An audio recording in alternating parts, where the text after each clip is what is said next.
And we're critiquing you on tone and inflection while you read it. How many breaths I tell?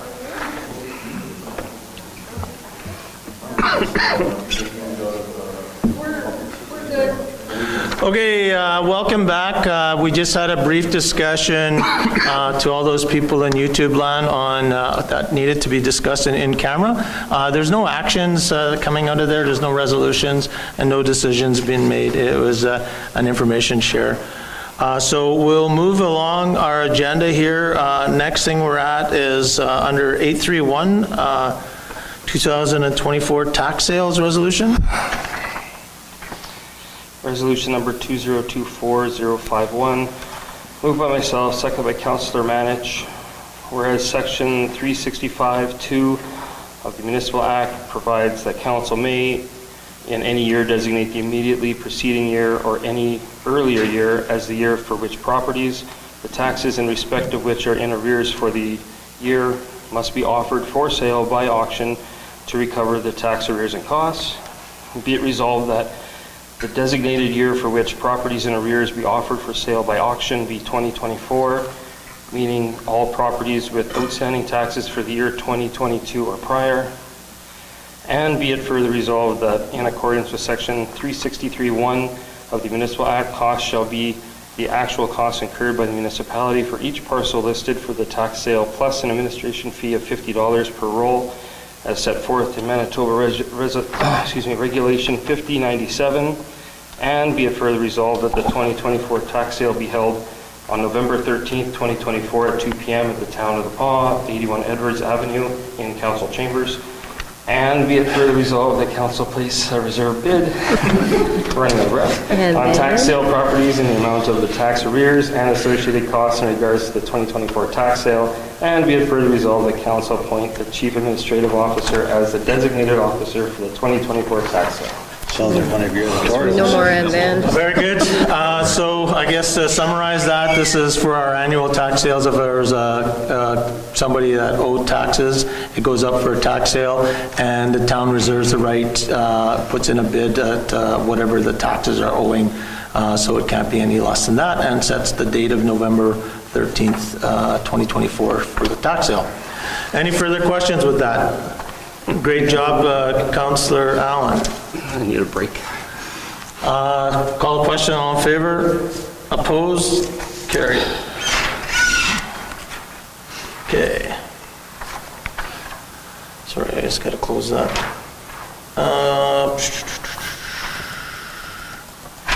832, easement Manitoba Hydro.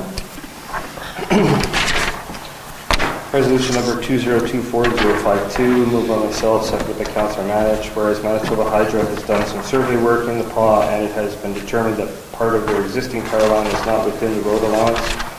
Therefore, be it resolved that Council authorize the Mayor and the Chief Executive Officer sign the statutory easement agreement with Manitoba Hydro regarding part of Lot 1 and 2, Plan 48472, and Lot 10, Plan 763.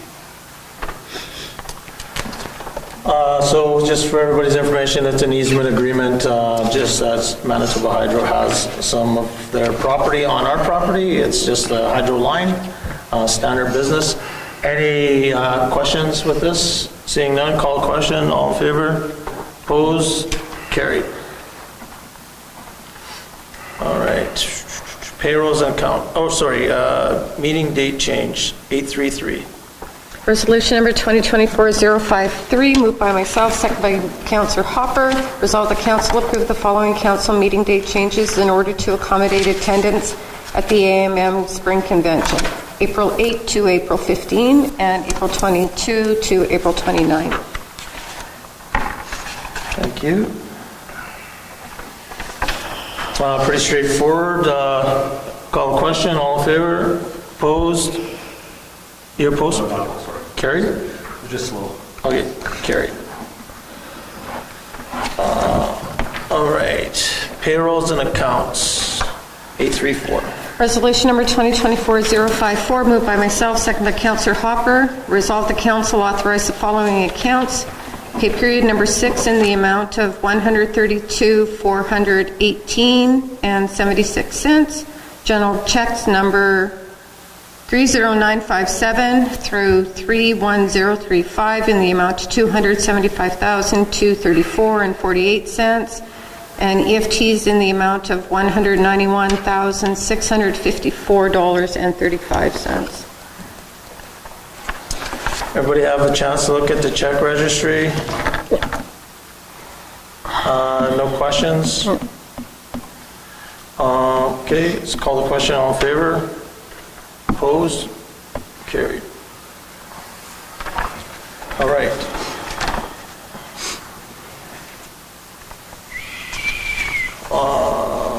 Committees and boards.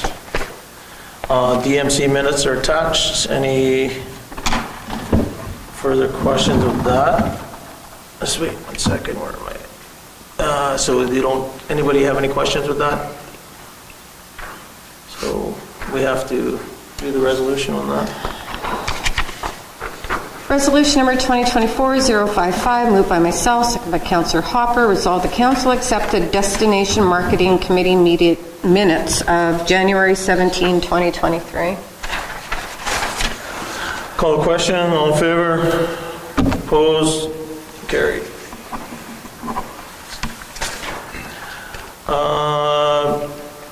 836 tender. Out of breath. Resolution number 2024-056, moved by myself, second by Councillor Hopper. Whereas the town put out a tender for the sanding and refinishing of the court floor at the Wellness Centre, and whereas 5 bids were received and reviewed. Therefore, be it resolved that council accept the bid from Big Sky Enterprises in the amount of $26,890.50, GST included, for the sanding and refinishing of the court floor at the Wellness Centre.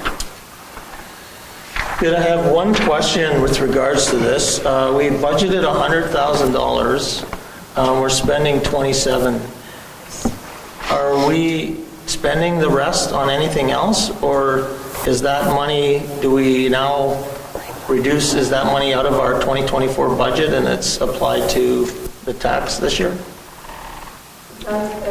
We wouldn't be able to spend the rest of it with no council approval, so it would be back to our... Yeah, I guess that's a question because we have we've added a few things and this is $70,000. Does the $70,000 go back into general expense, or did this comes right from reserves? I don't know where it came from. I'm not 100% sure. I think probably our controller would be Okay. certain, but I would I think we assume need we'll to go back remove it. Okay. We need to remove it. But Yeah. the question is that everything that is we have any other... No, that's it. That's it? So what's That's it. what's included in the price is what we need done. Okay. So the rest of the money that's budgeted. Okay, so we'll follow up with the controller and see. That's my question. Please don't take this as a questioning, man, no. For sure, they're painting all the lines right now, because that tends to be all the time. Yeah. Especially that number, when I saw the number, I thought it was quite low. So I was like, are they leaving out half the lines? No, it's in the bid. Actually, I think I thought the bids came with maybe. Yeah, maybe it's they on, sent it to you. it's in here. The dollar amounts are, but yeah, not everything within it. No. Just make sure, because I know sometimes I hate you afterwards, they're like, oh, we didn't include the lines. No, the lines are in it was part of the tender, so they're in. Okay, sounds good. So call the questions. Oh, sir? What's the downtime? 5 days. It actually says 5, yeah, I think it's potentially 5 days, Yeah. maybe even less at this time. Going with the product they've chosen, it shouldn't be much more than a Yeah. month. I would just say that we should allow him to finish it before we think of what we are going to do. Well, my thinking is that if we don't need to budget the money and we can apply it to taxation, then Yep. we should do that. Because of all the, don't put it in the money, don't put it in the budget, because it's so significant. Okay. But if the budget only requires $30,000 to do that job, then put $30,000 in our 2024 budget. But if it's coming from reserves already, then it doesn't really matter because it's already there. Yeah. I don't know where it's coming from, so. Okay, so call a question. All in favor? Opposed? Carry. Good, thank you. Next one, 837, computer replacement. Resolution 2024-057, moved by myself, second by Councillor Atkinson, resolved that council approve computer replacements in the amount of $20,968.87 from 365 Technologies, Inc. Okay, I got one question on this. What do we do with the old computers that we're using? Most of them are super old. I actually checked. Yeah. Everybody's in that. So I actually checked where these things are going. Our clerk and some to public works, arena, and so on. So where the old one going is the next thing that we have to think of. Yeah, I know. What I'm always worried about is when you buy new computers to replace old computers, your old computers become somebody else's new computer. And then the next thing you know, you haven't really resolved any issues because you've got now just older computers or you've inherited more computers. Our controller's been kind enough to take on a IT component as part of her role, so she does the assessment for us and determines whether they can be downcycled to somebody, but... Because this is the first one that I've seen in a long time, and we've had other purchases in the last little while. And I just want to make sure that we're consistent with single sourcing. Yeah, it's coming from... I agree with the single source, why she's doing it, but I just want to make it noted that we're doing single source all the time because we did purchase a big purchase a while ago, and I wasn't sure if we actually seen a single source because we didn't see the details with it. So anyways, that's all just my comment, is make sure that if we have a policy for single sourcing product, that we actually follow the rules all the time. If we're not, I'm pretty sure we are, but just in case. So with that said, call the question, all in favor? Opposed? Carried. Okay.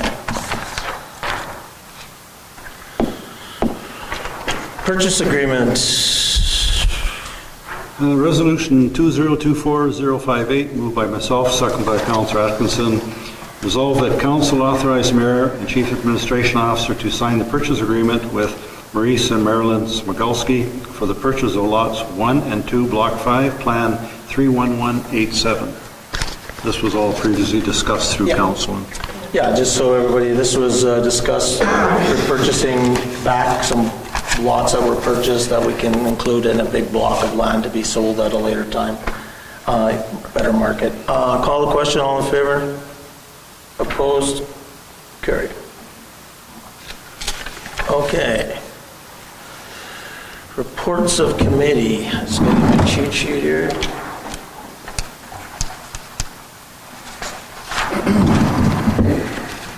Museum Board, Councillor Lane's not here tonight. Chamber of Commerce. Meeting is on the 3rd. CDC, no meeting right now. Destination Marketing, Councillor Ward's not here. Cedar Lake. We haven't had a meeting. Vision Quest is almost here, May 15th and 16th. I brought a copy of the winter newsletter that can be attached to the minutes, and if anybody has any questions, then they can be asked at the next meeting if need be. Good. Thank you. Welcome.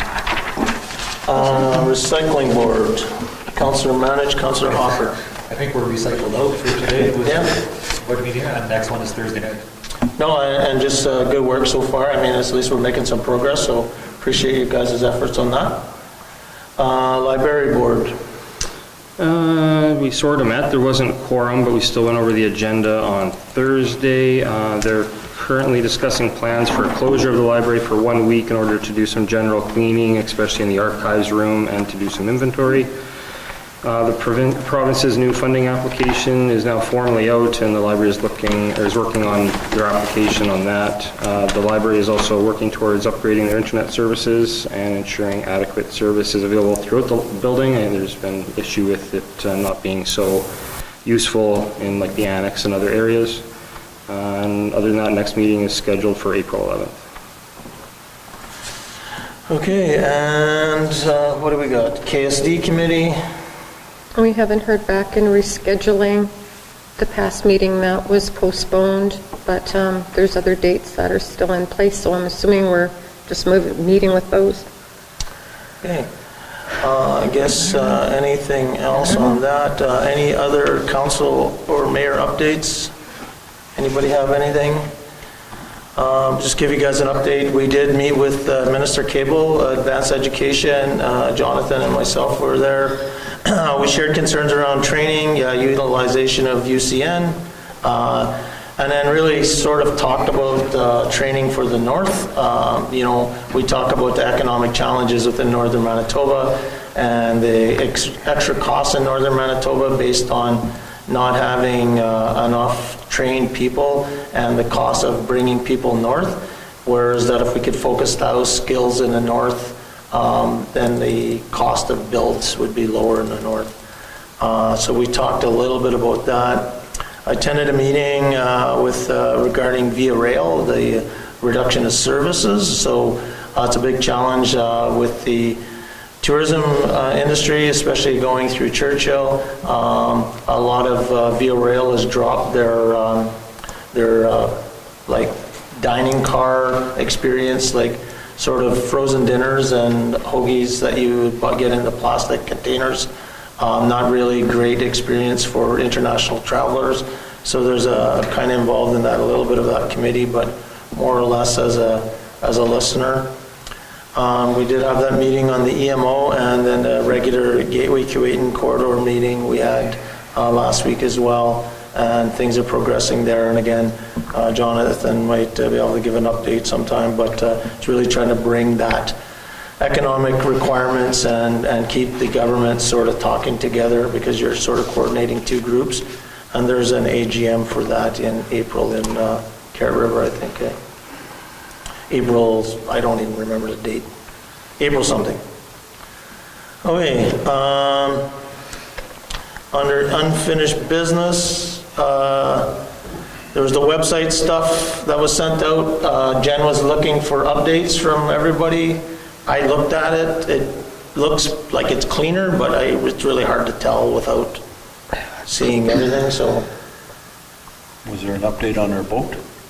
no, it says no update. We had a meeting on Friday. Management had a meeting to review it and to tell the people doing it what we found out that they should add to it. If there is no update from the council, I'm right.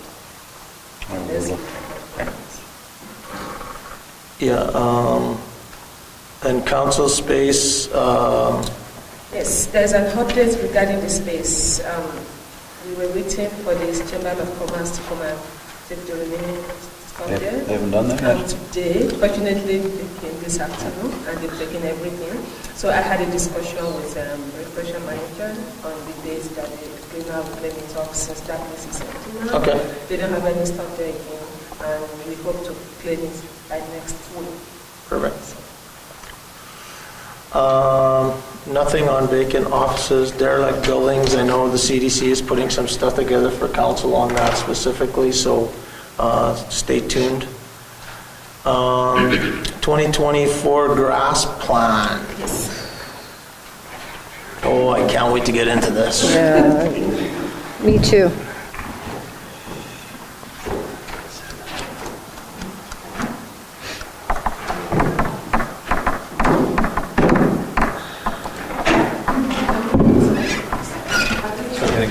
Someone has to be scrolling down. Sure. Yeah. That's what I'm good for. Watch for my signal. Yeah.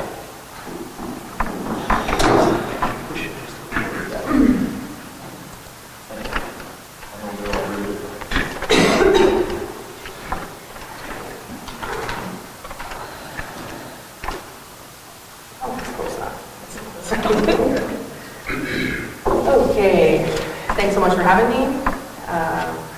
Everyone knows who I am, so I'm not going to introduce myself. So I was asked to create a green space management plan for the summer. Our kind of plan for how we're going to manage the grass cutting and all the green spaces around our community. Sorry. All right. So our priority is high traffic, high visibility areas. The baseball diamonds and the soccer field are utilized by paying users, so those are our first priority. We have 4 baseball diamonds and 1 soccer field. After those areas are completed, we cut the grass at our town facilities and along Gordon. The town facilities include the cemetery, town office, arena, wellness center, and museum. The grass along Gordon is included in the priority 2 group because of its visibility. It's the first thing that people see on their way into town when they're coming from Highway 10 from the south.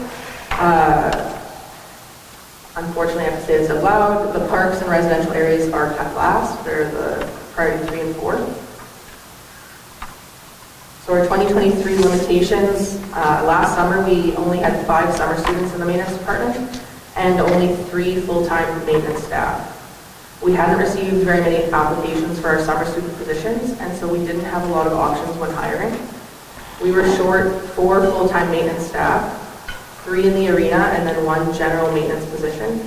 Last year we also experienced multiple consecutive rain days, which hurt us in 2 ways. The grass can't be cut when it's wet, and it also grows much quicker than normal. So for this year, we are already more staffed. We have 5 full-time permanent staff in the maintenance department, including 2 new arena operators in training. Our goal is to hire 6 summer students to regularly schedule in maintenance. So to do this, we've adjusted the wage to keep it consistent between the maintenance and public works summer students. This way we're hoping to be able to share them between departments a little bit easier. The wage increase in the maintenance side and getting our job posting out earlier in the year, we've received more applications than last year, and we're confident that we will be able to hire enough staff. Just a question. Sure. For the extra staff, how you fix their vehicles for going from A to B and so on and so forth? You guys were very kind to allow us to purchase 2 new passenger trucks. Not going to let them drive the new trucks, are you? No, definitely not. That's a question I had as well. Do you have enough lawn mowing equipment? Yes. So we've got, one of the other issues that we had last year was that our mowers weren't serviced and ready to go in time. So this year, I'm better at my job all the time, every day. So I'll make sure that the mechanics have a look at our mowers and our weed whackers and all of the equipment that we need a lot earlier in the spring. I think they need to do the sander first, right? You guys use the sweeper. So the mechanics need to do the sweeper, and then once that's kind of on the road, we will. I'll make sure they make the lawn care equipment a priority. But ultimately, we do have enough equipment as long as it all runs well. And so last year we also bought 2. One for parts and one we bought a riding lawnmower that we found a really good deal on from the new to us farming outfit. And he was kind enough to just give us the second unit as a free funds. Yeah. So no, you don't believe you're going to have any issues with the equipment availability? We can never say. No, but I don't mean it like it's going to break down, it breaks down, but like you got enough lawnmowers now that everything goes good, it should be good. If everything goes well, we should be okay. Okay. But also, it feels like something. Oh no, if something always goes wrong, but Murphy's Law. yeah. Yeah, who passed that? Yeah. So I have a question in terms of the residential. Okay. And sorry, but with it being in priority number 4, I feel like it's already been about priority number 6 over the last 11 years. There's 8 empty lots that are mowed twice a year. There's people who are also ratepayers over there as well, even though we say the soccer fields and the ball and Arena 1 are ratepayers. We have ratepayers there as well. People haven't came forward to say that their fences are being taken apart because the grass grows from the other side to 3.5 to 4 feet high. And I get it. I get it that we want other places to look well when people are coming into town. But when we have multiple lots all in one spot, we also need to take care of those as well. For sure. Yeah, and that was kind of going to be one of my questions as well, is that how do we go from having 4 priorities to 3 priorities? So that we can just get more work done. so that, you know, that there's not that one block of people get there when we get there sort of thing, and that everything's being addressed in the time that it should be addressed in. For sure. So with the block of lots that are all in that section, we need to use a tougher mower on it because of the kind of We need to bring the flail mower over from our sidewalk machine has a flail mower attachment because the ground conditions are really rough through there. It's not like a finish. It's not like a lawn where you can just cut it.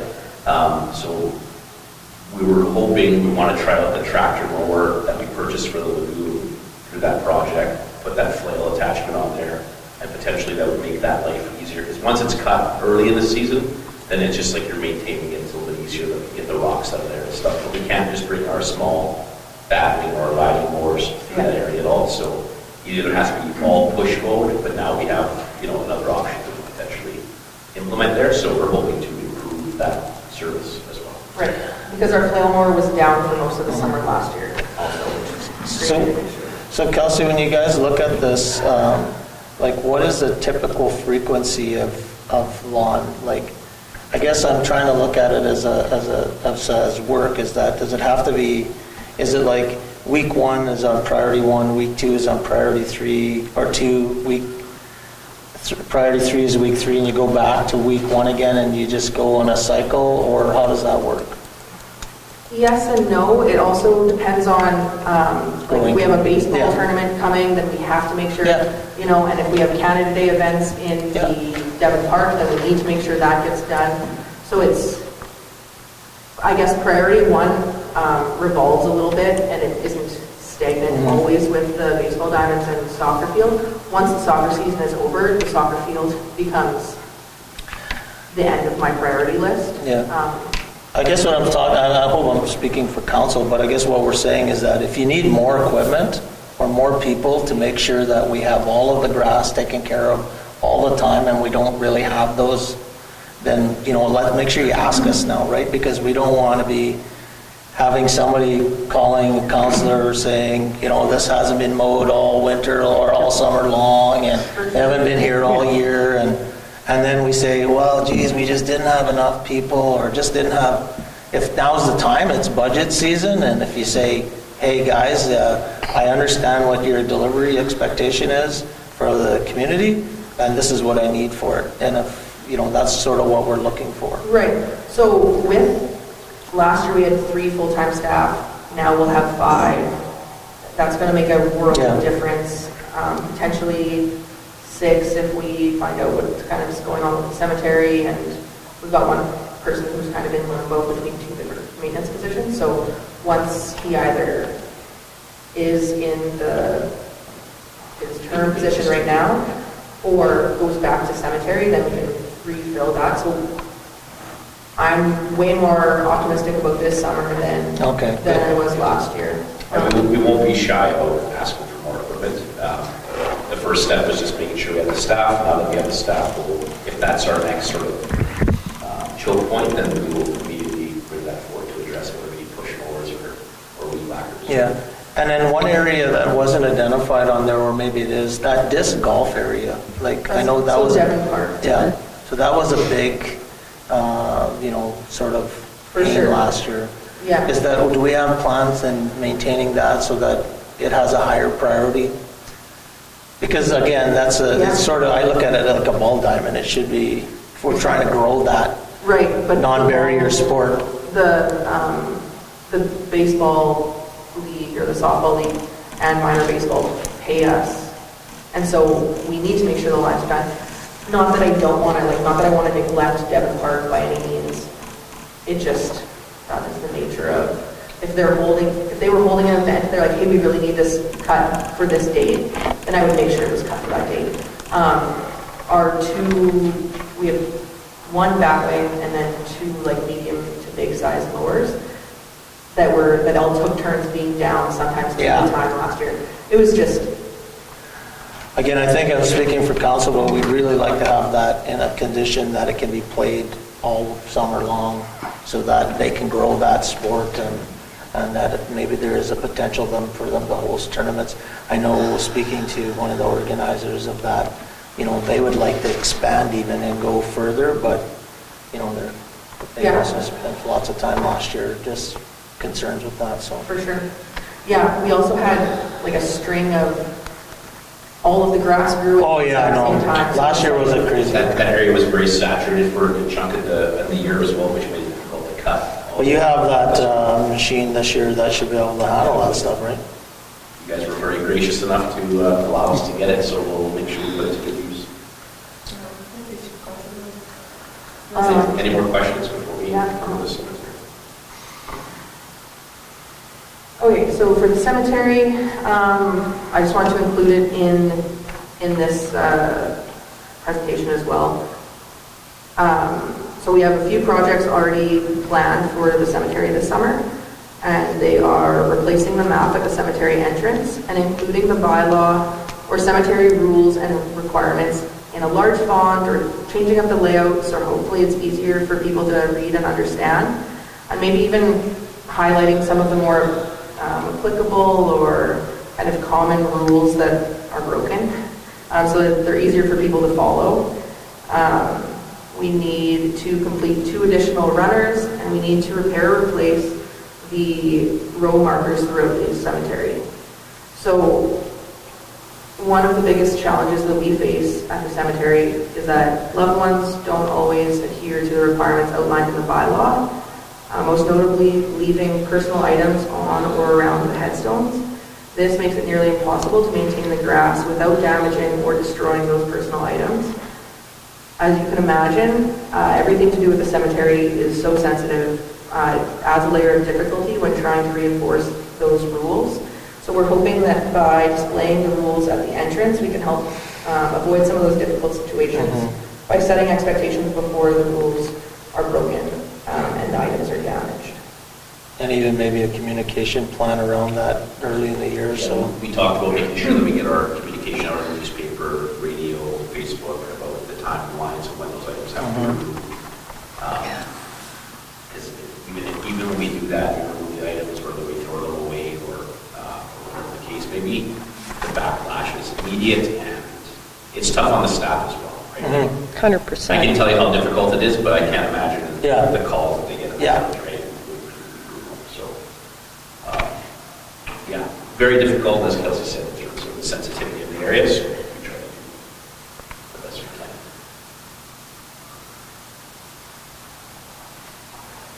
Any other questions? Just one other comment, the Rotary Park's not on here, right?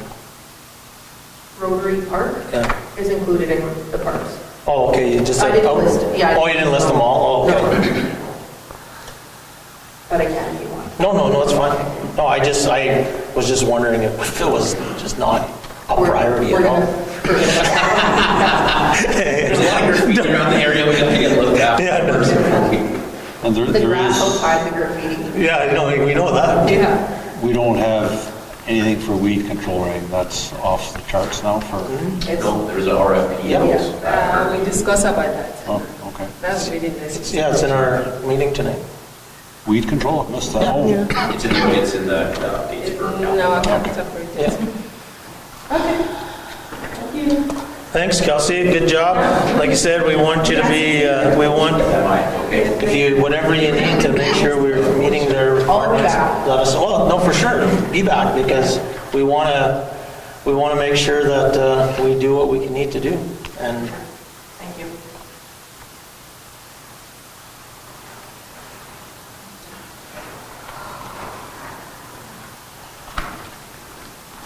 is that the lagoon? Basically. Okay. So, when I started, we talked about the strategic plan for this council, 2023 to 2027. We have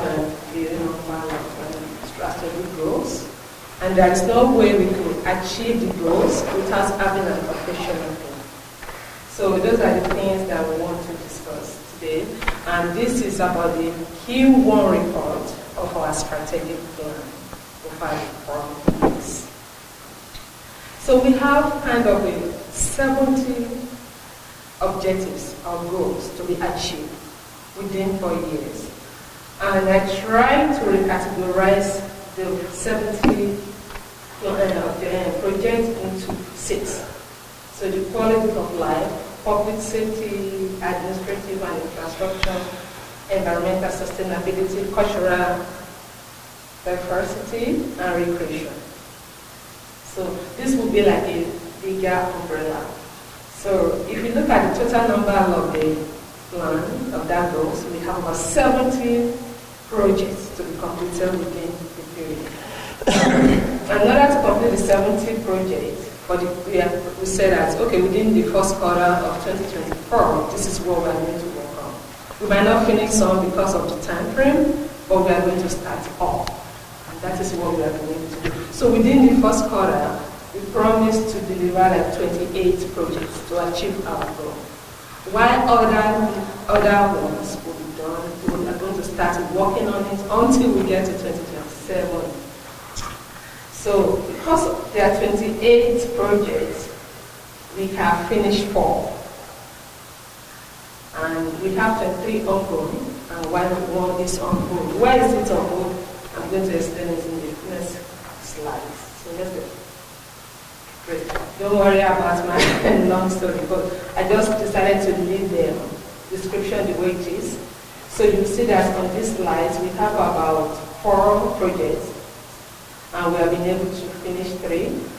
And the first one is about how are we going to do our capital projects. So that was when we first started. So you see that when we first started, we received some description about the project, the status, how we are going to do it. So that's the first one.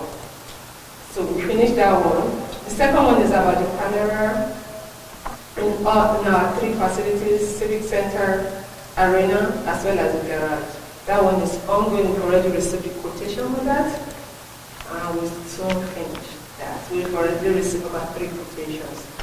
The next one is about issue sheets. That's the issue sheets we are using now. That one is done.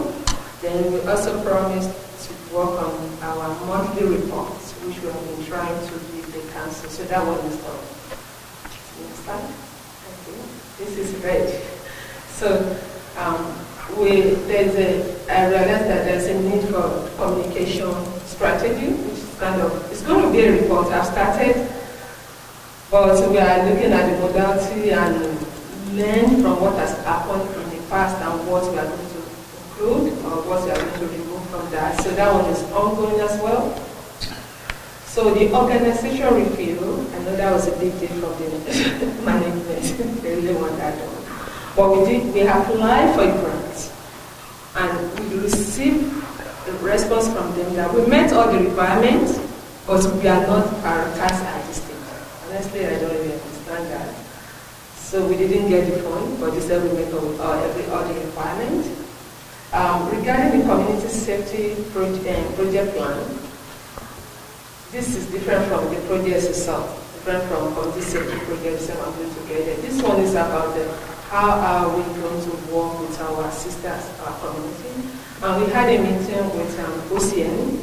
Some representatives came, their candidate they came, and they are ready to work with us, and we are working on the modality of how we're going to get that done.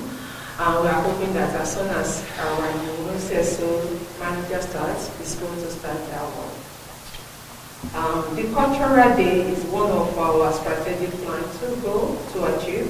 We had a meeting with the Immigration Service Coordinator, and I think that the request is already on the budget, and they requested that they needed our support as well. Then when I asked the controller, she told me that it's already there. And we actually talk about how can we improve our labor force through the immigration process. There are so many things we discuss about, but we have to start doing those things one by one. I met with Jonathan on it and actually gave him some things to work on. Then the community safety officer is our big achievement. We've been able to, like I sent an email to all the council, we've been able to get our CSO manager is going to start by April 15th.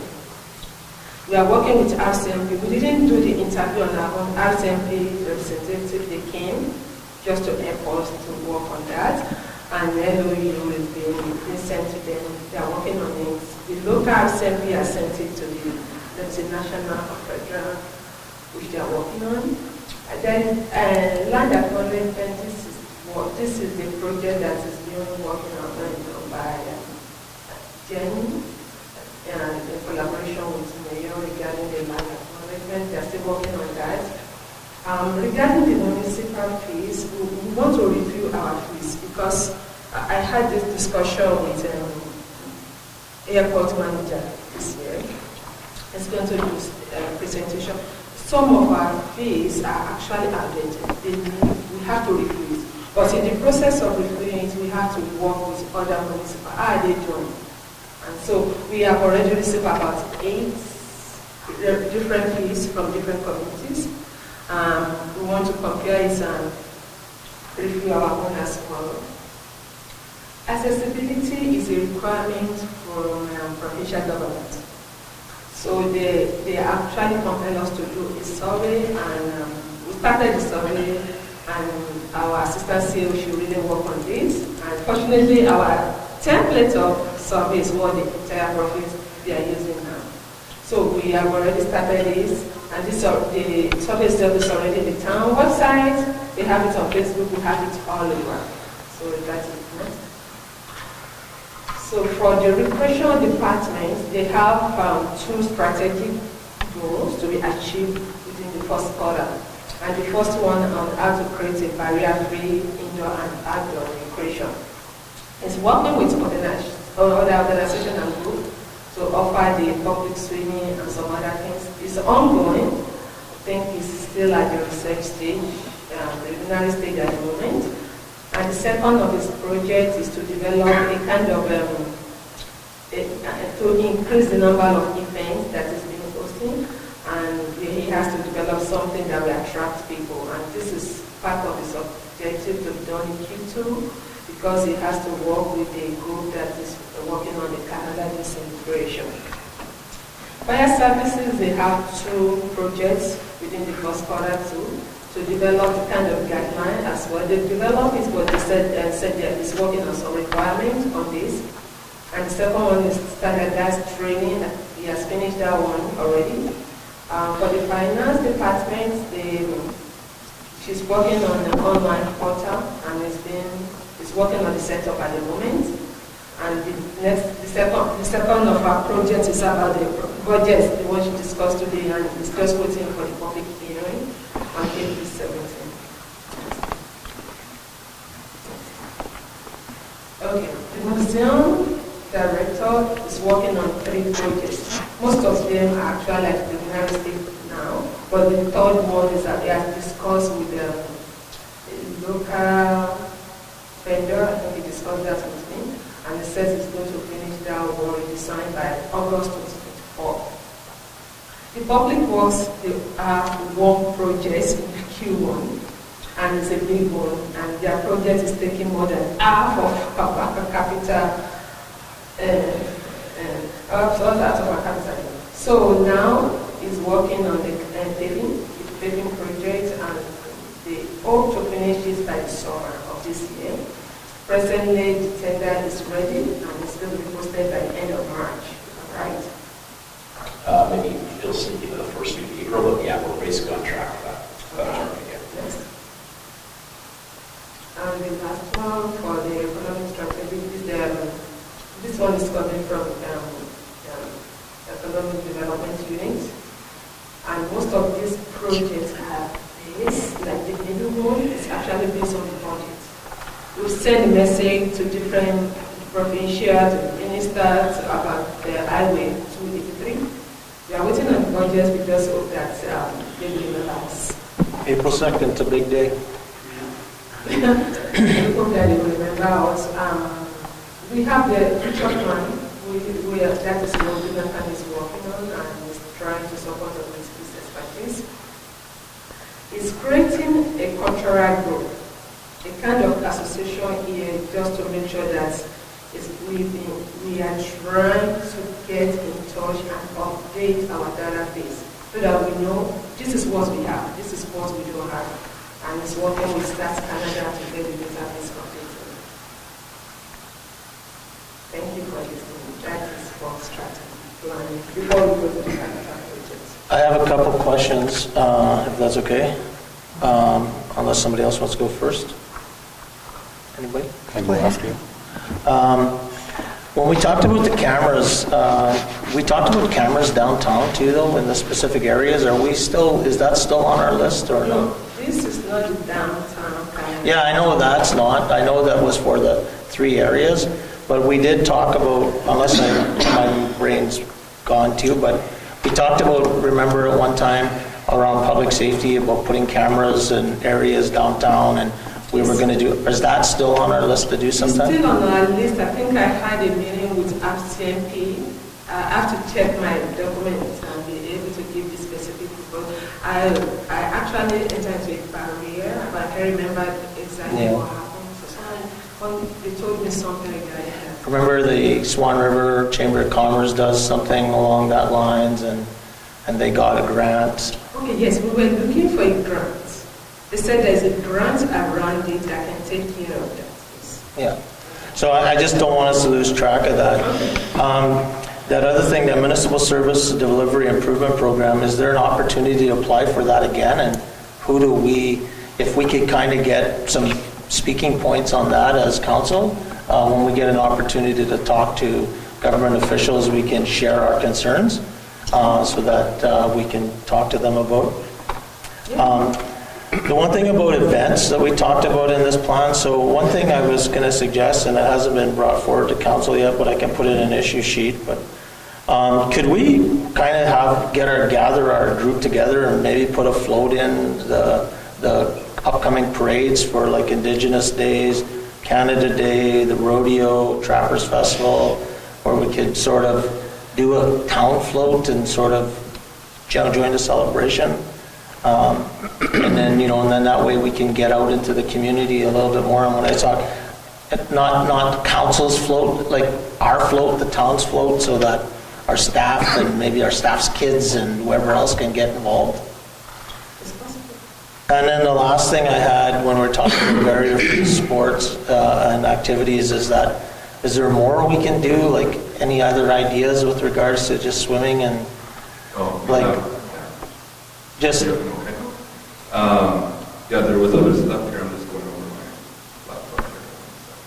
Because I seen at a thing, Joe Moore, like there was like a dance club, like outside free dance club for kids or adults, or like there was those type of things I seen when I went to a conference in London. They had those type of things, outside games and parking lots, like standing checkers and or all that stuff. Yeah, we've got big games like that. We usually bring them out for Canada Day, Okay. and then Camps? kids camp. Yeah. We used to do a summer carnival. Haven't done that in a few years. Yeah. We have a decent number of those kinds of activities. Yes. So some of the other outdoor recreation stuff we're looking at, and some of it's grant dependent, but definitely on our radar, and I've applied for stuff in the past, but getting outdoor fitness equipment to put in Perfect. parks or along our Yeah. pathway. Walking path, yeah. Yeah, so that's something I've wanted to do since the start of COVID that we've been looking at. So that's on the horizon too. Hosting other cost-friendly sport camps, like one of the things we've done this year is try to keep costs down for a goalie clinic that hasn't been done here before. So we've ran it all throughout the hockey season. It's going right until the extended season through April. It's not completely barrier-free. There is a cost, but we've subsidized that by keeping our cost as minimal as possible. Yeah. Getting our Blizzard boys to volunteer for that. Myself, I'm involved in it as well. And then also we've got minor hockey involved in it to subsidize. They have a fund that's specifically for goalie development to bring the cost down for any family that wants to participate. So that's another one. Other stuff within the wellness center, we're trying to provide more cardio cookies, more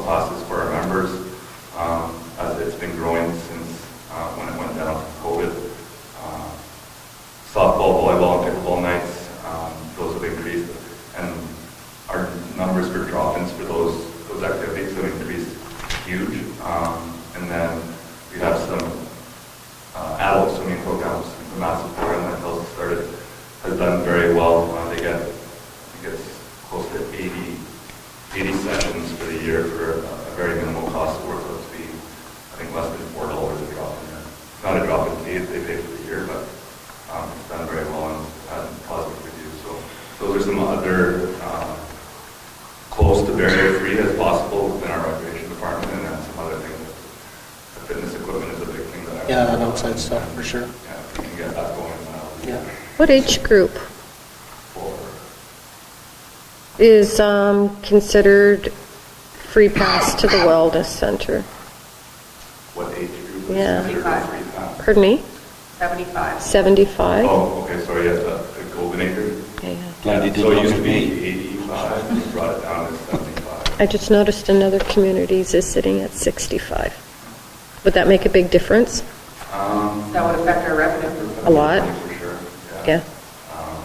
We have quite a few older adults that come. How we check for the level of effects? Yeah, actually with our new point of sale system, it's pretty easy to do. Yeah, so I can actually give you the numbers for that. Well, that sounds good, guys. No, thanks for all your work there.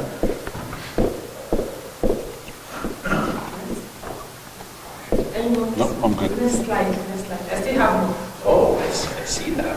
Okay, so this is our capital project. In 2024, we promised to complete 23 capital projects. So this is kind of update for the first quarter of 2024. Okay. I like the one on the far right there. 100%. That should be sound too. That sounds? Oh. Sound, yes. When you have so many used things. And we have this project, that in three. Public works, we still are working on more than 60% of it. And they're taking a lot of our money. The total amount we are spending is almost 3 million, right? Or something. And yeah, taking almost 60 or more than 70% of how much we are spending, but they are going to do a lot of work. And I appreciate that from all the computers that was working so. So we have 10% we have 10 projects at 5% completion, while we have other 3% is 3 projects is 0%. So that means we have other like 10 that are about 10% completion. We have 3 about 90% and above. Okay, sorry. Okay, yeah. So this is kind of a little bit of summary. There is a feasibility expansion that the public works they are working on. And this is they're looking at the potential life expectancy. They have already done a lot of work on that. So they're looking at modification of the draft of RFP regarding the requirements.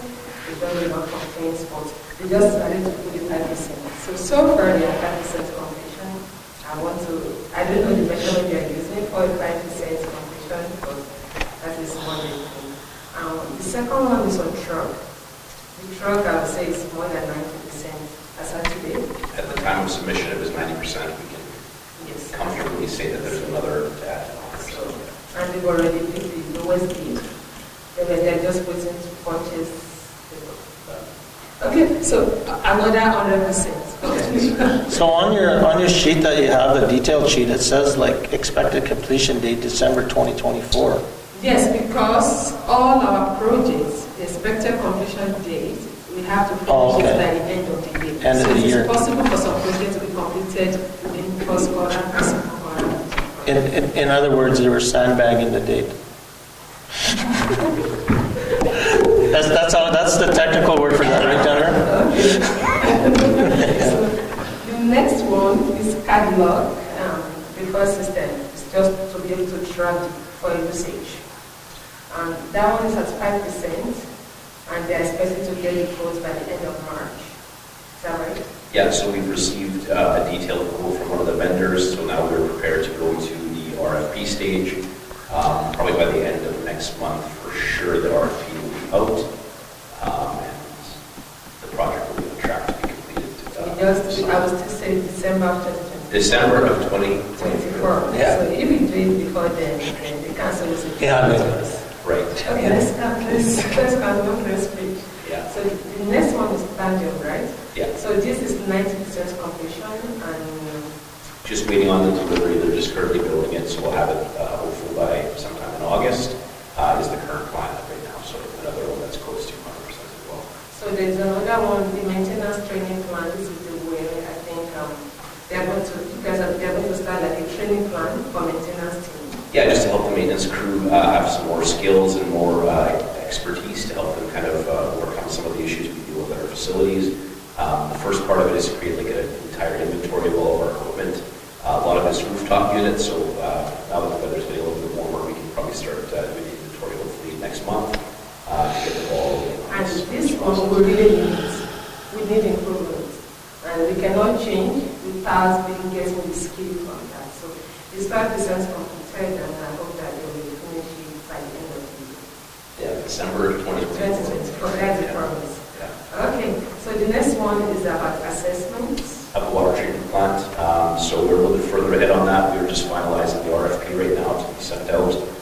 We're hoping in the next week or two that that'll be ready to go, just work flow dependent. But we're well on our way to get that. We've already, oh no, sorry. This is already a live project. Sorry, not my sheet. This is already live. It's already been put out. We've actually already received questions on this one from an interested vendor. So we're excited that we had a couple emails exchanged with them. So that was live, sorry. So that's a little It's further. giving me more information and I don't have that. So let's like, I don't think it's very, so right. I don't get it. So the the next one is about the upgrading the water program. That one is not. That one is completed. That was our SCADA system. The original quote came in at $95,000 from one of the suppliers. We worked with Water Services Board, found another company that provides the same system. And performed the work for $40,000 for 67. That was So the big one is our 1.5 million project with the stadium. Yeah, so we have a draft copy of the RFP. We are just going to work on that probably by the end of this week. We have some back and forth to go. One company that's done paving in our area has already reached out asking for putting out a tender, which we said we would, and we kind of shared approximately our budget. We tell them exactly how much is proposed at this time, and they seemed interested in the work, so that was nice. Is there any questions on this one? I'm sure this one's good. They are keeping the question. Oh, yeah, I was going to wait to the end. Fair enough, yeah, okay. We hope to finish the paving by the end of the year. December 2020. So the type change out is another one. This is kind of upgrading the manual meter to better tracking what are you seeing. So how many are we changing? So we have about 745 meters that need to be replaced. When we first brought this project forward, we were looking to do maybe all of them at once because there was a grant to do the work. The capital cost of that is just too much at once and too big of a scope for us. So we're going to rescope this and bring it back as an issue sheet to maybe cut it into maybe 3 or 4 pieces so that we do it in smaller pieces so we don't blow a significant amount of the budget at once. Water Services Board, we've been in contact with them. These are the types of projects that we can reapply for every year. And I think the new funding model says north of 53 parallel can get up to 60% funding through Water Services Board. So we're going to probably turn this into a 3 or 4 tiered operation. And our controller was able to find a company, Dolphin, I believe, that could come up and do the entire project. Like in phases, we're just trying to figure out what bite-sized amount makes sense for it to mobilize. If not, then we'll use our local people to do as well. So we will get the funding up to 750,000. If we were wanting to match, yes, but it's, I know there was some concern about that, spending that kind of amount at one time, so we'll rescope this for everything. So the next one is a factory.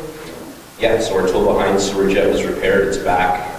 That dump of snow we had recently sort of threw our whole kind of process out of whack. We also had some questions for the vendor in Winnipeg from Joe Johnson regarding winterizing our Vector. Our Vector usually is inside, so we didn't want to send it without knowing if that be winterized or not, if they get stored inside or not, because we could risk more damage to the Vector. We have now have a plan with them in place in order to do that. So our goal was to send the Vector this week. There's some snow kind of in the forecast down south, so we weren't sure if we were going to wait it out, and we have some water breaks and some damage and kind of like that to work on. So the Vector will be sent to Winnipeg probably middle of next week. Winnipeg Center, so okay. For the civic center, the stairs repair. You see when you're coming, we have kind of installed stairs, and they are hoping to do The concrete patch. concrete patch by during this summer. So yeah, we put some tread covers over it. I think council recommended us looking at something similar, a similar product we were able to source. It's good for now. We think we can ameliorate the situation by removing them, doing the proper concrete patchwork, and then reinstalling them to kind of have a better finished product. But for now, it's safe and secure. What date was that done? Pardon? What date was that done? Was it February? I want to say in February. Not the same thing. It was like this year. Okay. After traffic was wrong, right before. Okay. So the next one is about the weed control. Yeah, we have currently an RFP out. It closes end of the month.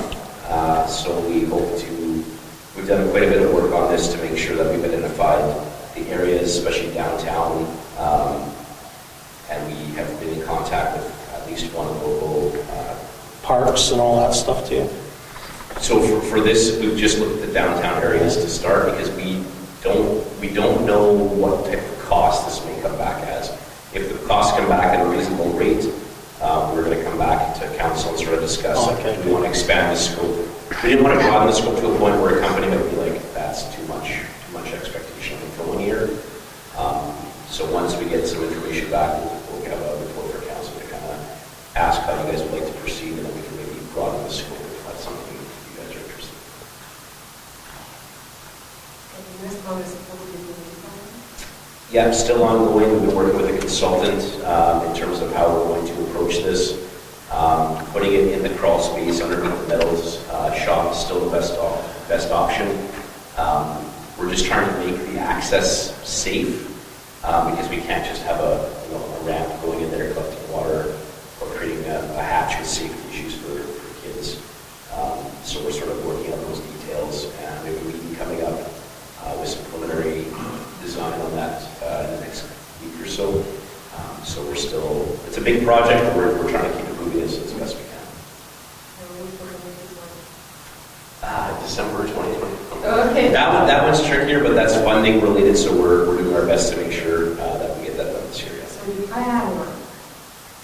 We received quotes from a few places for the installation from a couple different electrical outfits, and the components have been scoped as well from the company Infinite Fire that does our alarm system, our fire panel systems around the community and our facilities. So I think we're basically ready to go with ordering and installation, and that will also be done by December 2024. I'm starting to catch on yet. Okay, recreation. So, recreation manager. Okay, thank you. So this one is the recreation department that is working on camera for our 3 locations. He has already received the quotation from 3 concrete vendors, right? Yes. Now 50% completion, and I think you have already put up an issue on that?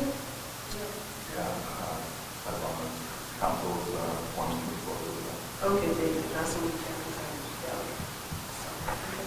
The next one is the hospital, and we already have it now, and it's already 20% completion, and we hope to finish it soon by the end of the year. And the equipment, the next one is at 10% completion, and we hope to kind of replace and get some equipment. And the last one for the recreation is the park seats. And because of the time, it's not something that can be done now. It has to be during the summer time. That is why that one is 0%. We don't have the manager here. So this project is redesigned on the museum. The interior one is It's already looking inside the preliminary stage at the moment. It's 30% completion. He has met with Brickman, and they're actually working on fire department. They have 2 capital projects. Breathing apparatus, he has received some quotation for that, it's 15% done, as well as washer. Sure that he brought this work in and it's at 10% completion of that already. Then we have a general one that we mentioned, the computer one that they got that one is a computer replacement. They are replacing it to have a better operational process. 0% now, and because of the approval problem, it is 5%. The CSO vehicle and equipment, we are waiting for the new CSO to start by April 15, so that we'll be able to work on this. So that one is 0% complete. Thank you, and that is the picture. All right, just a couple of questions. On that tracking sheet, the detail one, could we get the year that the project started? Just so we know how long it's been, how old it is or anything, or what. So if it's a 2024 project, we put 2024. But if it's been there for 3 years, then we put 2022, and then it helps us sort of understand that. That tracking sheet's really good. On that water treatment assessment, Sam, can you just, what were you assessing again? So the province requires us to do an assessment of the water plant every 5 years. That assessment will help determine sort of any deficiencies you have to make sure that you're meeting all regulatory requirements. One of the things that's been pointed out is that we're required to have spill containment, let's say for the Allen tank. The tank is out of my word, needs to have spill. It should have always had it. It was noticed, so we'll do an assessment on it. We'll determine like how to create it, how to build it, how to scope it for us, that we can move forward with that. Part of the scope is also going to include capacity. Okay. So, like, those are important questions we've discussed in terms of the growth of the community. Yeah. And then one part of it, I know I'm not supposed to say it because Dan will be upset, but we're looking at the functionality of the boiler at the water plant in terms of how effective is the boiler at heating the water, what kind of thermal loss are we experiencing with all the leaders in the downtown area. Is it antiquated? Is it required? To see if there's a significant savings to the taxpayer there. And then on that RF water meters there, you mentioned that there was a revenue that it would generate. What is that again? So everything that we've ever been told about meters is that as they age, their accuracy would reduce significantly.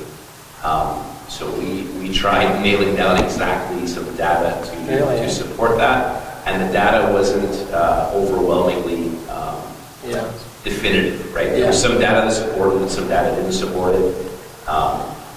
As you can imagine, households being stagnant for years, water use is very hard to track and to determine. But those are a pretty basic meter that doesn't typically go out of whack. So yeah, and what we've read suggests 15% roughly is what you lose over 15 years of a life of a meter. We asked the supplier if they could provide some of their data on that. We kind of haven't received anything definitive yet on that. So it's just more for the ease of reading the meters is how we're going to approach it. And then the last thing, that dehumidifier project, that's a $900,000 project? Yeah. Okay, so we have funding for half, right? Yeah. And then we're paying for the other half? Yeah. And that project will be done before summer or after summer? Or currently based on delivery timelines for the specialized dehumidifier unit that we would need, it's going to creep into the fall. Oh, okay. Like we were hoping that we could do it Before while summer, it's not. Well, it'd be nice when you could do it in the summer when it's needed the most. Yeah, that would be great. Unfortunately, we didn't want to have a disruption in the fall when school started, but just delivery timelines on these types of equipment are significant. Oh, that's good. Those are good updates. Thank you very much, guys. Thank you. Okay, moving right along. I know, guys, this is a super long meeting, and I know everybody's getting tired, so we'll try to move along quickly here. Just under general business, we have nothing. RCMP reporting, I'm sure everybody's had a look through that, but the big, I guess the highlights that I took out of there is there's been 19 impaired drivers in the first quarter of 2024. and 812 more calls compared to last year. So, and overtime due to vacancy is on sickness and parental leave. So that's not good trends. But the whole report's there if anybody has any questions.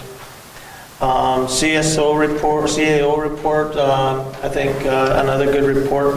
My only question I had from that I've seen is the Connor Dewar sign, what was it? Because we get so many questions about that and I get messages. I know we're working on it, but was there a plan? Do we have a timeline are they waiting for us? Are we waiting for them? Like, where are we at? So they'd asked us to scope some areas that might work Yeah. for them. So we were trying to figure out what land do we own, what we had for, they wanted it to be on town land. That was a big important part for them. Okay. They didn't want to deal with any third party, anything, which makes sense. Some of the lands we were hoping to maybe utilize, sort of, we're like on the edge of boundaries of other properties and we didn't really want to deal with that.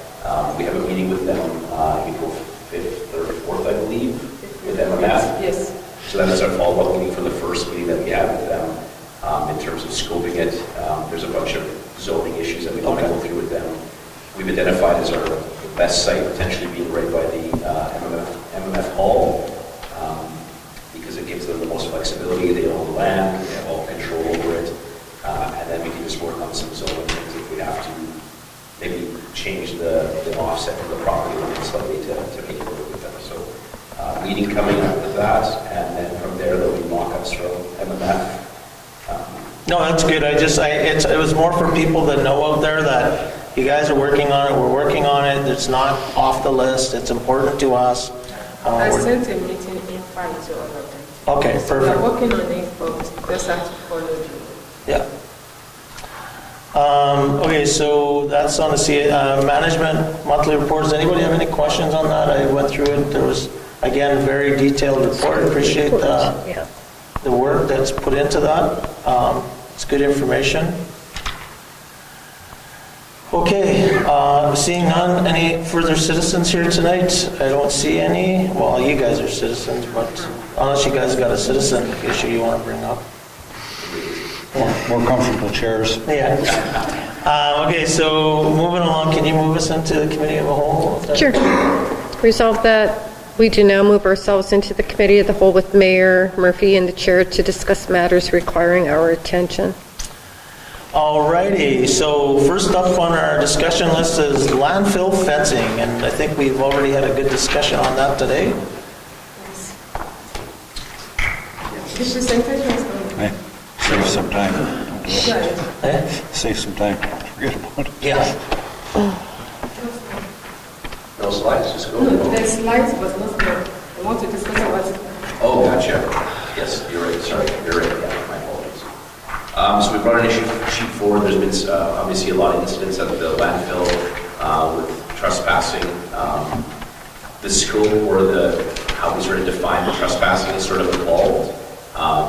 It's not just people necessarily warming up or whatever. We believe that there's some people going there after hours to do some picking and potentially, starting a fire or to be able to see at night, and then the fire sort of gets away from them or gets out of hand or takes off on them when they leave. So we're trying to explore options to maybe slow it down or dissuade it. We're looking at cameras, obviously, some motion cameras that we're looking at that would be very expensive. So we thought it would be appropriate to rescope out some fencing just to give you an idea of the immense costs of fencing the entire site. So in our sort of attachment, we provided some options. Another option we can discuss, and I think it sort of has come up already, is perhaps even refining the area to just the active cell area. It may require like a different type of gate or different type of maybe multiple gates on it. Because as you can see, the costs are incredible. One question I had, Sam, is I'll be honest right now, I don't support a fence. Because I don't think it's going to deter any of the issues. But with our own staff and excavator, could we actually just excavate like a moat along the side of the main areas where just make it really kind of difficult to get in there, and then you might get a bridge built once in a while, but you could just take the bridge out? it could be possible, most of the foot traffic that we see that comes to the landfill is either from the access road. Or from sorry. the corridor. I mean, anything is possible. No, but you know what I mean, is like, if we know that there's that one area, and I know this because when we were younger, and Councillor Manage probably went down that road many times down that. I still do. Yeah, but it used to be difficult to go across there because there used to be a gigantic hill and then a big sort of ditch. And so what I'm saying is that why don't you sort of, because we are likely coming in from that area, and the gate is already there, and you can access it with your own equipment, that maybe we just sort of start that as our first barrier and see how things go. But as it is right now, I personally don't support a fence, and I don't really want to talk anymore about Something it. about that gate, that the gate is not good enough. The gate is easy, the spacing of the gate is not great, you can go between it. There used to be a tree line barrier, and then when Hydro was cutting back the trees, we said, can you just leave us a little bit there? They said, no problem. Can we fix the gate and dig a moat there? No, I'm serious, like, I mean, it's a joke, but it's a lot harder to walk through a place when you're up to your knees in water in muskeg. Are you guys interested in any amount of? Yeah, well, the winters, yeah, no, exactly, yeah. He's asking a question. Are you guys going to be interested in any amount of fencing? Like, what if we fence just around the entrance to kind of protect it better, and you need to make it more sort of? I'm personally not, like, I did look at that drawing, and I see, like, if I was going to draw one, there would be one little spot. But I think you just, where if they're coming in the easy spots now, like Councillor Manage says, like, if they're coming through the gate at the front, and we can't build a moat because maybe you put a little piece of fencing in there so that it's to the tree line, just whatever we need for it to be reasonably practicable, but. So just like a spot fence there, a spot fence maybe in there. Yeah, but I mean, $200,000 for a fence, I don't think that we're on for that yet. And I don't think it changes anything anyways. Because a fence is not gonna. Yeah, the process, especially if we go like a wide fence, there's no way our staff would be able to, keep an eye on it all the time. Like, getting back there to access it, to do a repair would be very challenging, especially like in the springtime and the wet season. So, yeah. So I guess that's the fence things. Thanks for all the hard work on that though, but unless anybody else has anything to say. I just wanted to kind of echo what you say. I wouldn't support a fence as what is proposed for these three options. One thing I did discuss with Sam, just kind of briefly there after our briefing camera session, the feasibility of putting a fence around where the fires are starting in the landfill itself. So around like the burn bays or something, that would greatly reduce the footage, and I would assume greatly reduce the cost, and maybe something we could light up or put cameras with or something. So it might be a little easier to monitor as well. That said, I'd rather take more of a proactive approach. So if we can figure out what they're actually going in there to get, one thing obviously you mentioned was aluminum. Maybe we put forward an incentive for people to recycle the aluminum, and we just buy it off them, and we can trade it back in. Sounds good. Back to the drawing board. We'll come back with maybe a bit more about Sure. Plan B, moving your office closer there or something? You on day shift tomorrow, on night shift? No, I have spent a lot of evenings at the landfill. Getting the town We straight. actually prepare a presentation, but it will be in camera. In mind. We spend a lot of time just what listening to. That's fine for that. We'll go to camera when that comes, but we'll move along here. Lido Theater, I think we've already talked about that in the budget meeting, so I don't think there's really anything else to say. I mean, we're not going to spend any more than we need to spend this year as we put in the budget. As Councillor Hopper highlighted, we're not going to, this is not a money pit that we're trying to create, but we're going to do our due diligence, and if there's people interested in supporting this project, then they need to come forward. So we'll get the word out and get people at our meetings. But should we go with the training? What's that? Yeah, no, we're going to go with that $50,000. That's still in the budget. Yeah, that's still in the budget. Then the airport, the man of the hour. I never met you before, Trevor. Happy here, first manager. Oh, so happy to see you. We got no phone calls this winter. Yeah.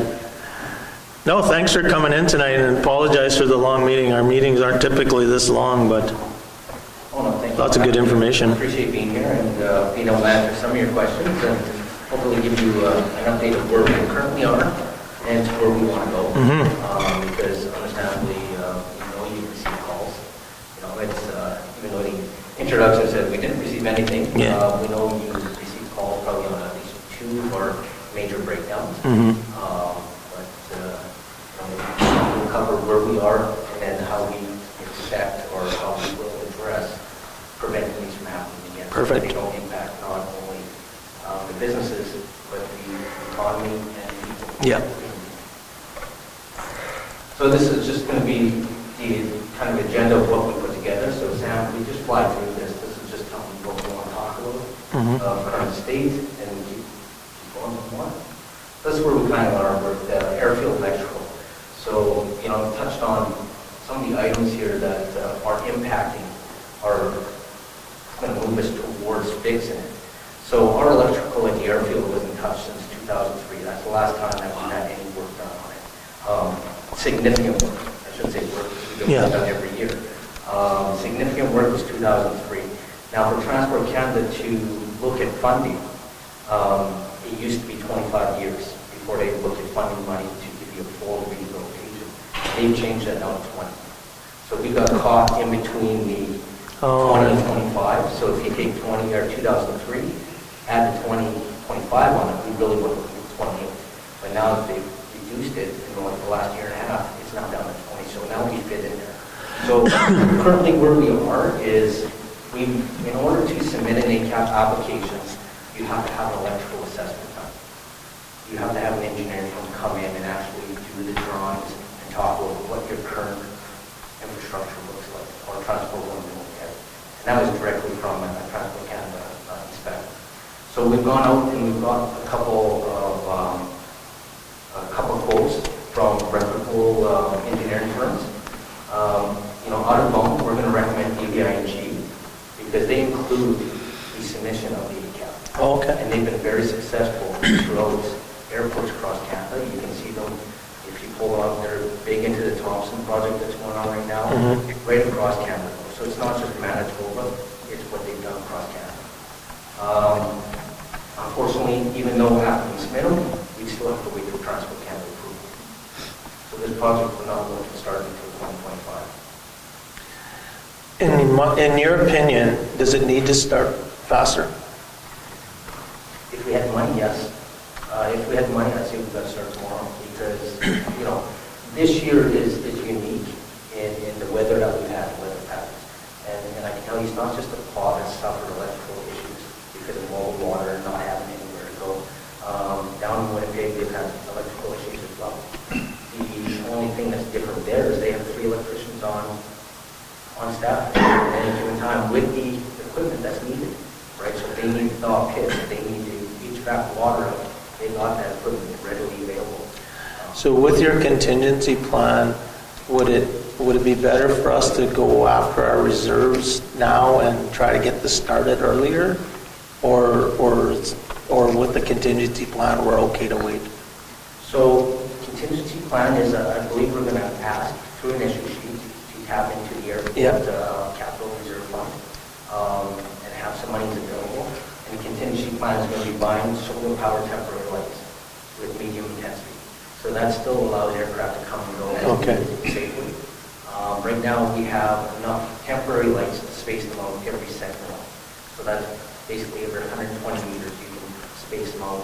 And that's enough for pilots as long as it's identified through a no-count that's issued through Canada so that they can come and go. Ideally, we should be able to match each light. But then we're looking at, I think we spent about $1,000 on batteries this year, plus light bulbs, right? And then that's physically going out and placing them where they have to be, and then monitoring them, which we monitor anyways through our daily inspections of the airfield, of which lights are still working. Right? Because we've had the lights come on and off based on the electrician being available, and then it freezes and thaws again, and your connections are These won't be able to be pilot, can they still set them off, the temporary lighting? Not right now. No. So they're going to be on continuous. Yeah. Right, so it's no need to turn them on off, they're just going to be there. So the batteries will be burning, and I think we can make the batteries last for 15, 30 days. When you're talking somebody to come in and do an overall on what's required, are you talking the VASCs, the taxiways, the NDB, and all of that, everything? All of it, yeah, we're looking at doing it all, right? There's no point just patching the work. Yeah. Because you're going to end up with outages in other areas if you just don't do it all at once. Yeah. Right, so our recommendation would be, we get, the engineering firm in, they do the assessment, they submit the account on our behalf, and then, we have the temporary lights in the meantime to keep us through, because once it does thaw, our lighting will got to come. That's a given. This has happened every year. It just happens later in the spring, where then we don't have to worry so much about the freeze again. But this year with all that water, it's freeze thaw, and it's wrecking Pull out. apart. Yeah. Next is our equipment. We're going to start with the de-icer, because that's probably the other one that you guys got to call on. We actually started talking about replacing this de-icer in September, November, October area of 2023. We're kind of hoping it would make it through one more year. Unfortunately, it didn't. And the piece that went on it was a generator.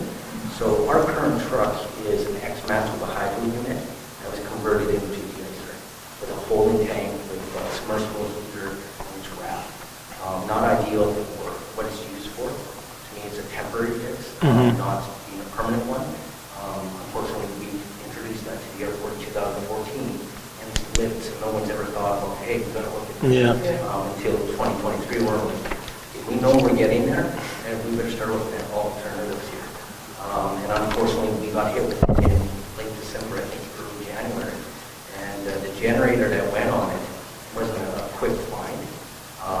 Even the manufacturer of the current generator said, I don't know where you found that thing from. So where we did find it was on Kijiji, and it came out of London, Ontario. Some farmer had it in one of the gyms that he lived out of and sold it to us.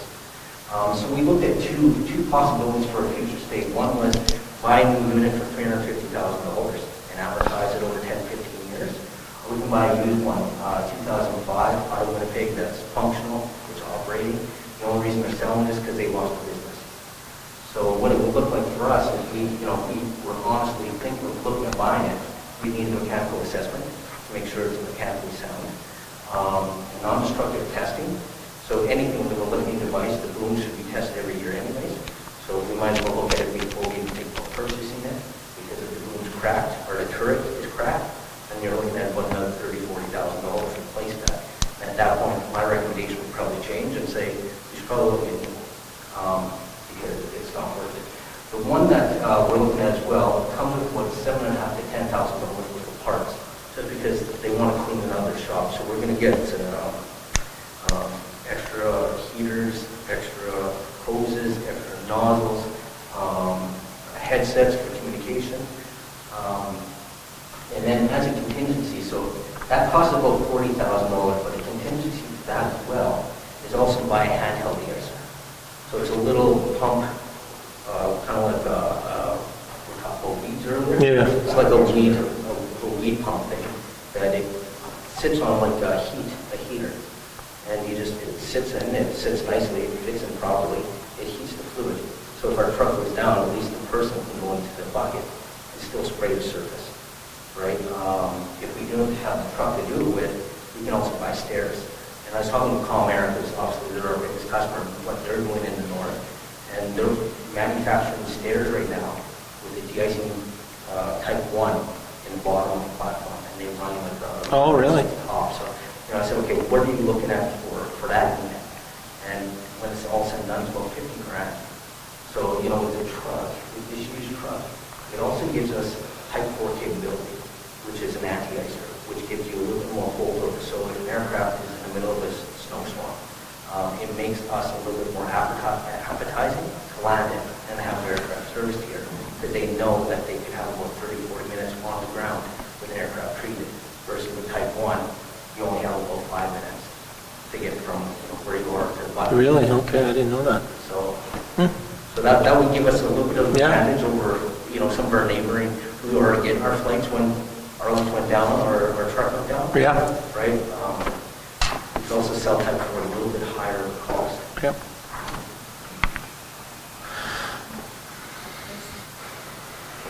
This is where we get into, I'd like to say, the free stuff, if it's approved. So, our current loader on the airport is a 1987 unit that was left to by Transport Canada, and it's shown its age. Its life is at the end of its life cycle. So for this, sorry, I have 89, it was 87. I actually looked at the year today on the plate, so I apologize for being off. But, to submit an ACAP form, so an Airport Capital Assistance Program form, which is fully paid for by TC for a brand new CAT 938 with accessories. And the accessories that we're looking at is a bucket, angled blade, a lower attachment, and I think some type of towable attachment as well. It's because of our passenger numbers. So between 0 and 49,999, if you have that many passengers in a year, you're 100% covered by ACAP. Right? That's how they break it down. Okay. Number of passengers to percentage that you cover. Higher numbers, you would be less coverage? That's right. Okay. You're collecting more revenue. Okay. So because we sit in that sweet spot of 100% Yeah. coverage, we would submit for $647,000 for a loader, and if approved, Pretty confident it'll be approved? at least for one of these, yes.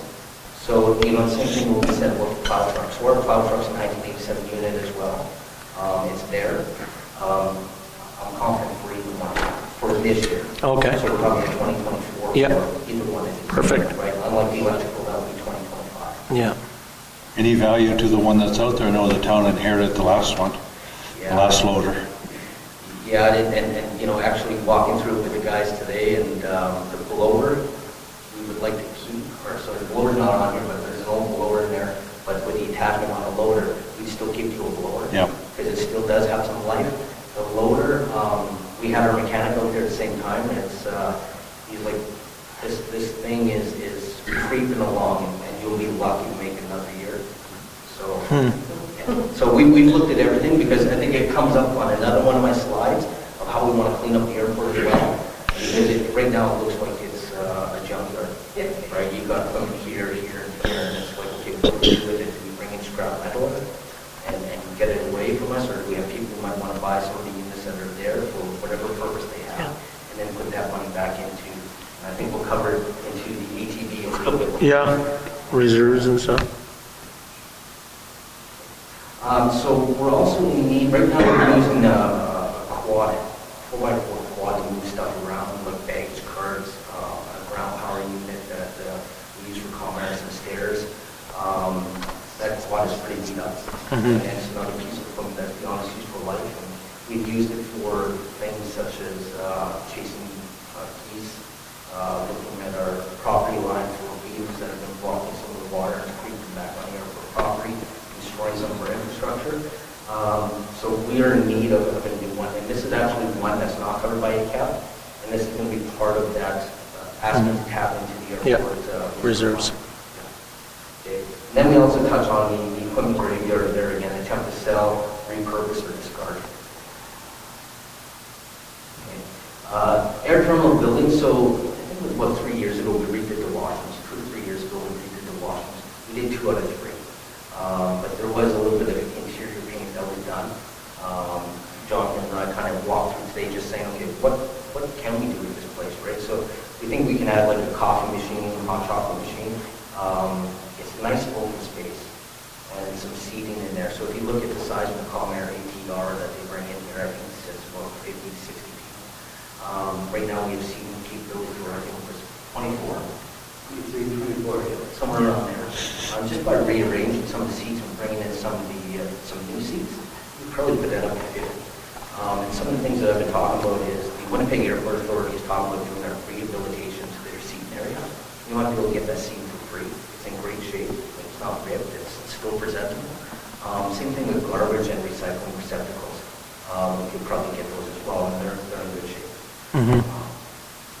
But some of the other things we talked about was potential artwork. sign coming into the airport, it's seen better days as well. Yeah. But also the exterior of the air terminal building needs a facelift. You can see where it's starting to rot and it could use some TLC. Well, all the plugins, half of them didn't work, and Correct. So, we're looking at also possibly some of that money that we get from salvaging or selling. Yeah. We put it right back into the airport, right? So that we're not trying to drain our funds, or put it back what we have. The last one, and I think Boli touched on this earlier, was the airport fees. They were last touched in 2016. So, we're going on 8 years that we haven't raised them at all. And we've seen an increase in every other aspect of life. Why would we not look at our fees? But that will come after we do a market assessment of the airports around us to make sure we don't price ourselves out of the market. Yeah. Right? We don't want to push anybody to go somewhere else for no reason.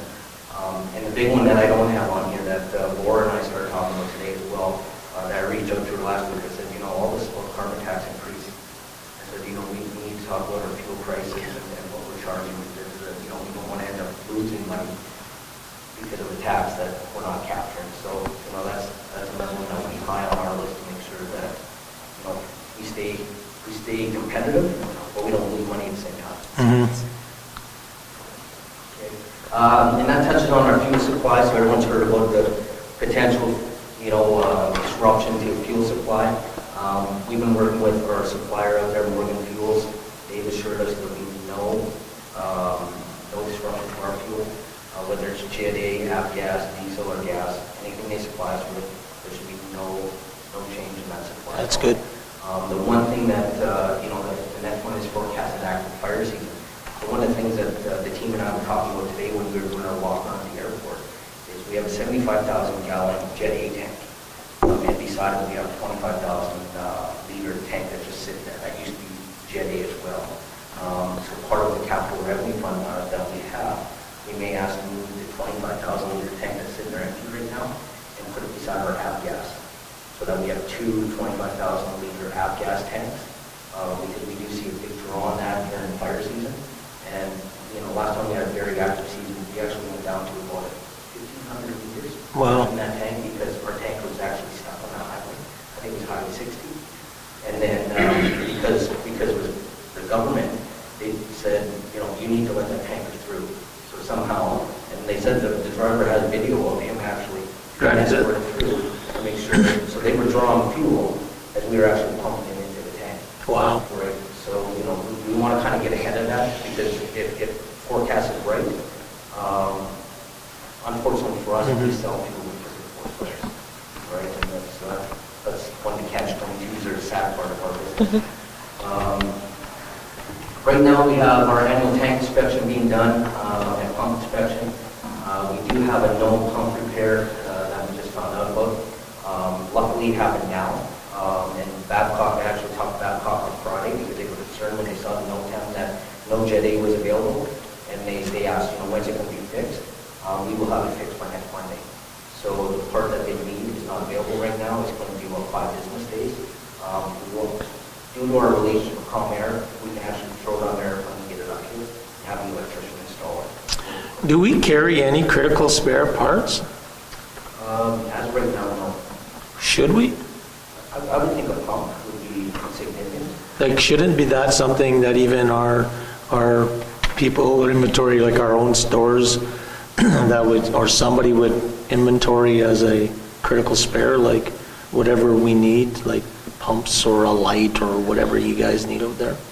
Because to wait 5 days for that, and like you said, if it happened in the middle of summer, it would be pretty expensive. Is that a good action? Should we make a list of critical spares and?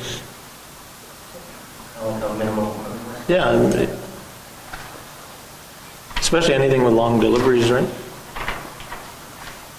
And then I just touched on airport funding, what's available. So we talked about the airport capital assistance program through Transport Canada. And then there's also Westover Credit Union $10,000 that we'll try and apply for the TSC, or that baggage card, ground powered. Is there any outside revenue that you haven't identified in there? Like, we are a regional airport. We support a lot of the area regions come in to use our airport. Is there any funding other than ACAP that you can latch on to? I'd have to look. I'm sure there is. I've heard of other airports that are trying to be certified to get money. We're already certified, so I'm not sure if that would apply to us. But it is worth investigating. What about like all that rental of like that big, whatever those big hangars are where people store boats and all that? Do we earn revenue from there? Oh, yeah. Yeah, we do. So we call it the storage shed. So yeah, any available space that we can fit, whether it's a pontoon, a boat, a camper. Yeah, where does that revenue end up though? Does that end up in the airports? That ends up in the airport. Okay. And you guys use it just for operations as revenue? I think most of it probably goes into the capital reserve fund. Okay.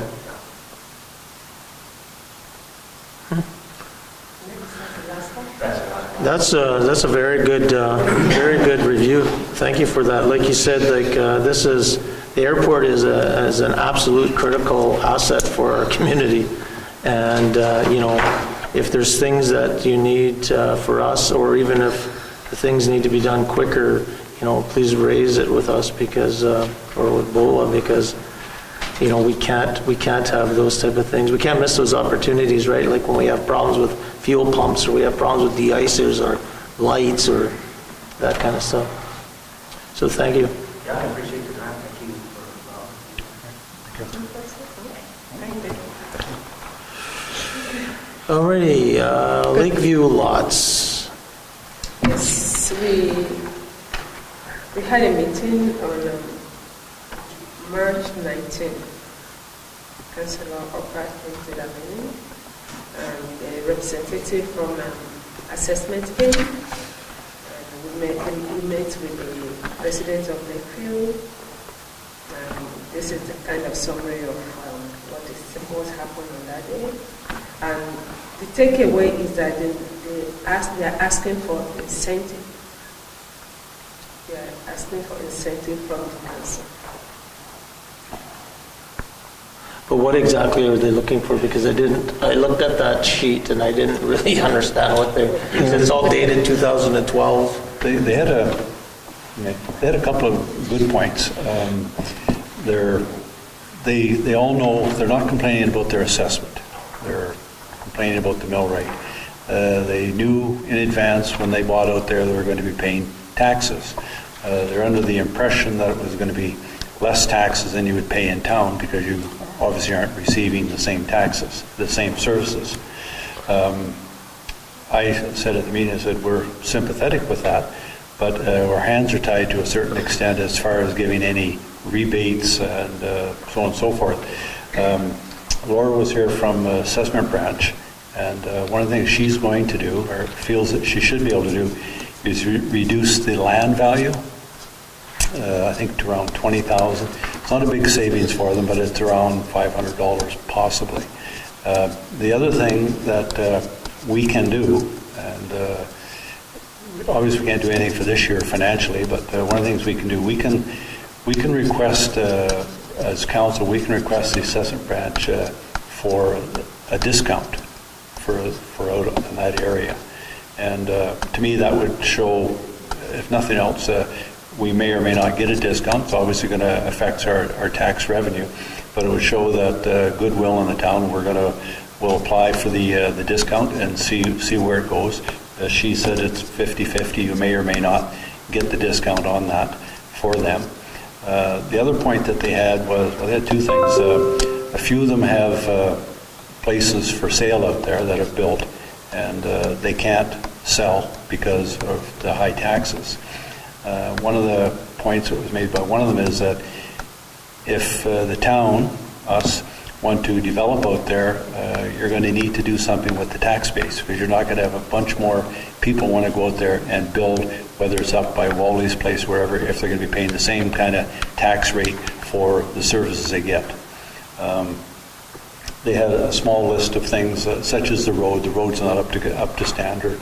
And they understand that they get their services from the airport personnel after the runways are looked after, and they don't have a problem with that. But a minor thing, like they don't have a contact number of anybody at the airport to call if there's a problem. I suggest that they should have the airport, whoever's on call, they should have that number. They should also have a number who's ever in town who's on call, because it is town property.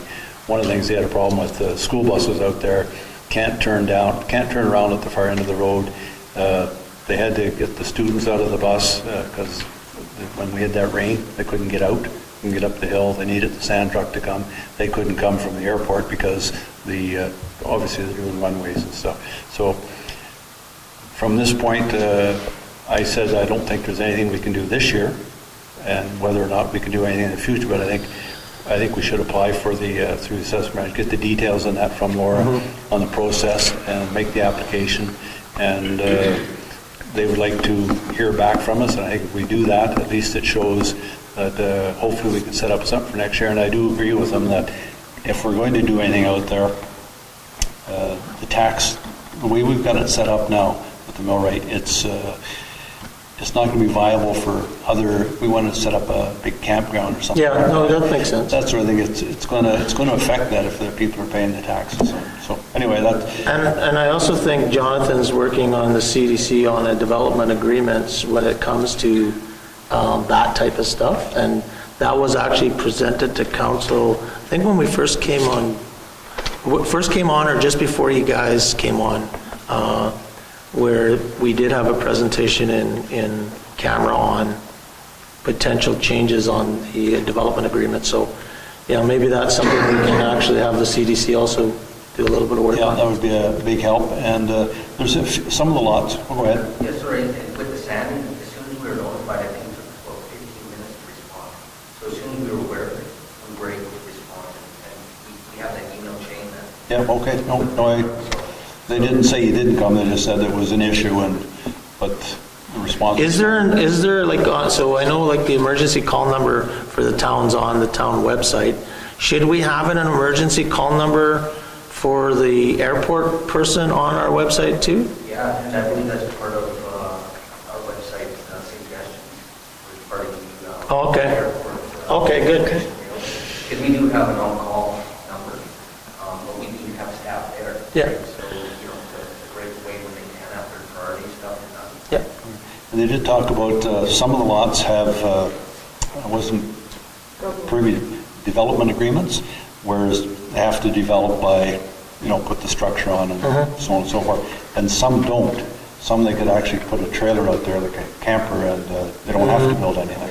I don't think so. No, it's not true. Well, that's what they were under the impression that they did mention that there was a few out there that I can put just a camper out here, and I couldn't comment one way. See that agreement. Already mentioned that if you combine them together, different amalgamate laws that will reduce their property tax. And they did brought up something that happened in 2012. That's a 12? proposal. Yes, it was a proposal. Yeah. But it's something I think as council going forward, if we can research the idea about asking for the discount, Yes. do that, let them know we're doing that, and the proposal they had on there was a different mill rate structure, so going forward for future development and would also impact them, maybe we can do something. Yeah, no, for sure, incentivizing people to build, for sure. But just because I know Councillor Manich probably knows, but I'm pretty confident that the same agreement for all those lots. I thought there was too. They are. Okay, anything else with that? Just for, you guys, it might be, I don't know if you heard our discussion with the Lido, because we talked about it at our budget meeting. So you guys, did you hear what we talked about? The 50,000. 50,000 was just do the work to the 50,000. Okay, I just couldn't remember if you were still here, or if you guys were here or not. So moving along, personnel, no camera, no. So we've got to go in. We've got a few items in camera, so we appreciate. Just before, remember we had the addition. Oh yeah, yes, sorry. And that was to do with, probably going to pass this off to Bola. It was the agreement between the OCN and the ERM and the town for the recycling. These are, you have this, but it's the first and second draft. And if there's something on there that you think that we need to do as the town to make any changes, and I guess bring it back to council, and then we'll look at it, and then we can, once we've had our due diligence and decided what we want to make any changes, then we'll call a meeting with OCN and the town, or the RM again, and see what they have, and then we can get together and come up with a final agreement that all three can agree on. Okay. Should I send the soft copy of this to I think all they the have that. council? Okay, they have it. It wouldn't hurt to send it to them anyway. Is there anything else on that, Councilman? Again, thanks a lot, guys, for spending the evening with us. I know it might have been long and drawn out, but we need, it's good to hear from you guys, and good to have you guys in the room so that we can ask questions sometimes. It's okay. We are Yeah. going to in camera. Yeah, we're moving to the camera if you want to move it. Resolve that we now move ourselves into the in-camera portion of Committee of the Whole with Mayor Murphy in the chair to discuss matters requiring our